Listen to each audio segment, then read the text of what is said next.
नमस्कार दोस्तों, मैं रविशेखर कुमार अपने एजुकेशनल चैनल जीएस सब्सक्राइबर पर एक बार पुनः आपका स्वागत करता हूं। दोस्तों, आज हम लोग प्राचीन इतिहास का तीसरा सेट को देखने के लिए जा रहे हैं। इस सेट में भी हमारे 10 महत्वपूर्ण सवाल होंगे और यह 10 सवाल आपको अभिलेख से देखने के लिए मिलेगा। आइए हम लोग देखते हैं अपने सवाल को। आइए दोस्तों, हम लोग प्राचीन इतिहास का तीसरा सेट को देखने के लिए जा रहे हैं। पहला सवाल है, जिस समय चंद्रगुप्त मौर्य सुदर्शन झील का निर्माण करवा रहा था उस समय वहाँ का राज्यपाल कौन था?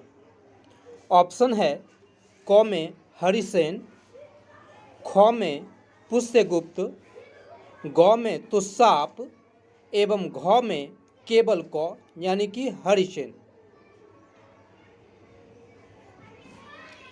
इसका आंसर होगा ऑप्शन ख, पुष्यगुप्त। यानी कि जिस समय चंद्रगुप्त मौर्य सुदर्शन झील का निर्माण करवा रहा था उस समय वहाँ का राज्यपाल पुष्यगुप्त था। आइए हम लोग दूसरे सवाल को देखते हैं। जिस समय अशोक सुदर्शन झील का मरम्मत करवा रहा था उस समय वहाँ का राज्यपाल कौन था? ऑप्शन क है हरिसेन, ख है पुष्यगुप्त, ग है तुस्साप एवं घ है इनमें से कोई नहीं। दोस्तों, इसका आंसर होगा ऑप्शन ग, तुस्साप। यानी कि दो सवाल जो आप देख रहे हैं, जिसमें हमने कि पहला सवाल आपसे पूछा कि चंद्रगुप्त मौर्य जिस समय सुदर्शन झील का निर्माण करवा रहा था उस समय राज्यपाल कौन था, तो पुष्यगुप्त था। जबकि अशोक उसी सुदर्शन झील का मरम्मत करवा रहा था उस समय वहाँ का राज्यपाल तुस्साप था। आइए सवाल नंबर 3 को हम लोग देखते हैं। निम्नलिखित में से कौन सा अभिलेख रानी का अभिलेख के नाम से जाना जाता है? ऑप्शन क है समुद्रगुप्त का प्रयाग प्रशस्ति अभिलेख, ख है जूनागढ़ अभिलेख, ग है एरन अभिलेख, 4 है हाथी गुफा अभिलेख। दोस्तों, इसका आंसर क होगा, समुद्रगुप्त का प्रयाग प्रशस्ति अभिलेख। यानी कि बीच में जो हम थोड़ा देर के लिए साइलेंट होते हैं उस समय तक दोस्तों आपको आंसर दे देना है ताकि आप पूरी तरह से कंफर्म हो जाएं कि आपका दिया गया आंसर सही है या गलत है। आइए हम लोग सवाल नंबर 4 को देखते हैं। सवाल नंबर 4 है, हरिसेन कौन था? क, ऑप्शन क में है अशोक का दरबारी कवि, ऑप्शन ख है समुद्रगुप्त का दरबारी कवि, ऑप्शन ग है कुमारगुप्त का दरबारी कवि, ऑप्शन घ है इनमें से कोई नहीं। दोस्तों, यह समुद्रगुप्त का दरबारी कवि था, यानी कि ऑप्शन ख सही आंसर होगा। हरिसेन समुद्रगुप्त का दरबारी कवि था। यहाँ से सवाल पूछे जाते हैं। सवाल नंबर 5 है, हरिसेन किस पद पर कार्यरत था? ऑप्शन क है महासंधि विग्राहक, ऑप्शन ख है प्रधानमंत्री, ऑप्शन ग है वित्त मंत्री, ऑप्शन घ है सेनापति। दोस्तों, इसका आंसर क होगा, महासंधि विग्राहक। महासंधि विग्राहक से मतलब होता है कि वह व्यक्ति जो किसी देश के साथ संधि करता है या किसी देश के साथ विग्रह करता है। विग्रह से मतलब है दुश्मनी करना। यानी कि समुद्रगुप्त का दरबारी कवि जो हरिसेन था वह समुद्रगुप्त के दरबार में महासंधि विग्राहक के पद पर कार्यरत था और यह साथ ही साथ उस समय समुद्रगुप्त का दरबारी कवि भी था। आइए हम लोग सवाल नंबर 6 को देखते हैं। समुद्रगुप्त के विजय अभियानों की चर्चा किस अभिलेख में मिलता है? ऑप्शन क है प्रयाग प्रशस्ति अभिलेख, ख है एरन अभिलेख, ग है जूनागढ़ अभिलेख एवं घ है महरौली अभिलेख।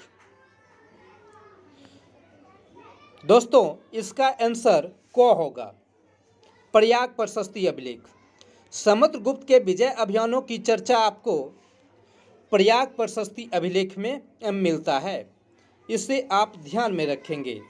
और आपको यह भी बता दूं कि समुद्रगुप्त का प्रयाग प्रशस्ति अभिलेख उत्तर प्रदेश से मिला है।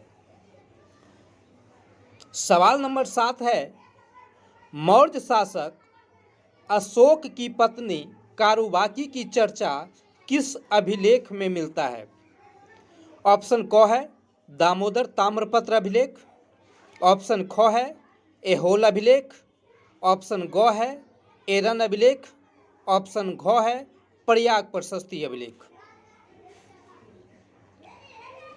दोस्तों इसका आंसर घ होगा, प्रयाग प्रशस्ति अभिलेख।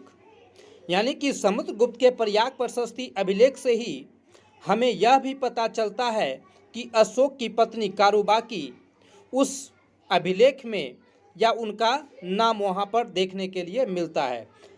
साथ ही साथ मैं आपको यह भी बता दूं कि इसे ही, इस अभिलेख को ही रानी का अभिलेख भी कहा जाता है, जो पहले सवाल आपके सामने आ चुका था। आइए हम लोग नेक्स्ट सवाल यानी कि 8 नंबर का सवाल देखते हैं। 8 नंबर का सवाल है, निम्नलिखित में कौन सा अभिलेख पहले कौशाम्बी में था जिसे अशोक ने उत्कीर्ण करवाया था? ऑप्शन क है प्रयाग प्रशस्ति अभिलेख, ऑप्शन ख है जूनागढ़ अभिलेख, ऑप्शन ग है क एवं ख दोनों, ऑप्शन घ है इनमें से कोई नहीं। दोस्तों इसका आंसर क होगा।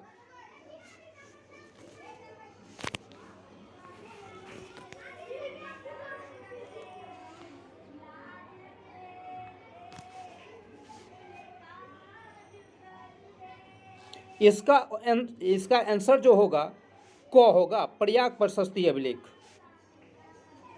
यानी कि निम्नलिखित में कौन सा अभिलेख पहले कौशाम्बी में था जिसे अशोक ने उत्कीर्ण करवाया था, तो वह प्रयाग प्रशस्ति अभिलेख है। सवाल नंबर 9, निम्नलिखित में से कौन सा अभिलेख चंपू काव्य शैली अर्थात गद्य एवं पद्य शैली में लिखा गया है? ऑप्शन क है जूनागढ़ अभिलेख, ऑप्शन ख है दामोदर ताम्रपत्र अभिलेख, ऑप्शन ग है एरन अभिलेख, ऑप्शन घ है समुद्रगुप्त का प्रयाग प्रशस्ति अभिलेख। दोस्तों क्वेश्चन 9 का आंसर ऑप्शन घ यानी कि समुद्रगुप्त का प्रयाग प्रशस्ति अभिलेख होगा।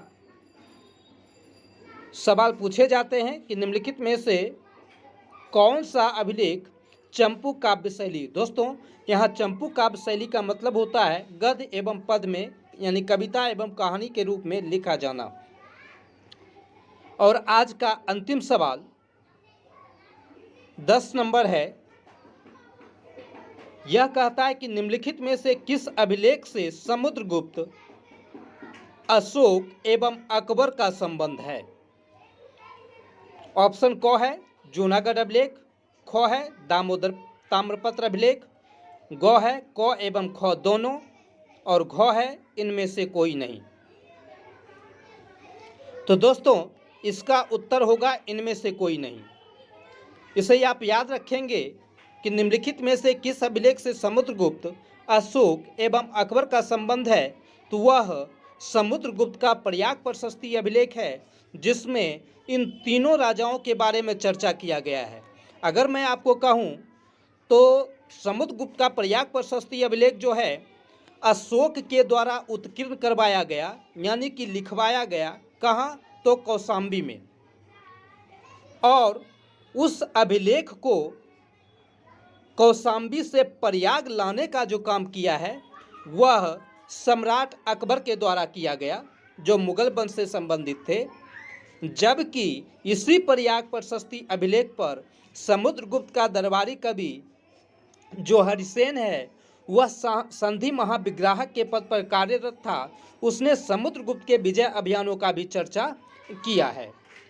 साथ ही साथ दोस्तों एक चीज़ मैं आपको और बता दूं कि सम्राट अशोक यानी कि ये जो आपके सम्राट अकबर हुए, वह प्रयाग प्रशस्ति अभिलेख को कौशाम्बी से मंगवाकर प्रयाग में रखवाया था। इसे भी आप ध्यान में रखेंगे।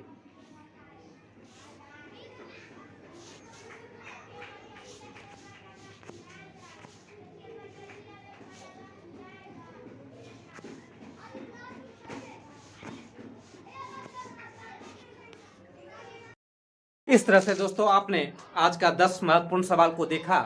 निश्चित रूप से यह आपके लिए उपयोगी साबित होगा। मैं तो यह कहना चाहता हूं कि सबसे पहले आप हमारे अभिलेख चैप्टर को वीडियो में देखें, उसके बाद इस सवालों को बनावें। आपको और ज़्यादा संतुष्टि होगी और ज़्यादा आपको मज़ा आएगा। चलिए, थैंक यू।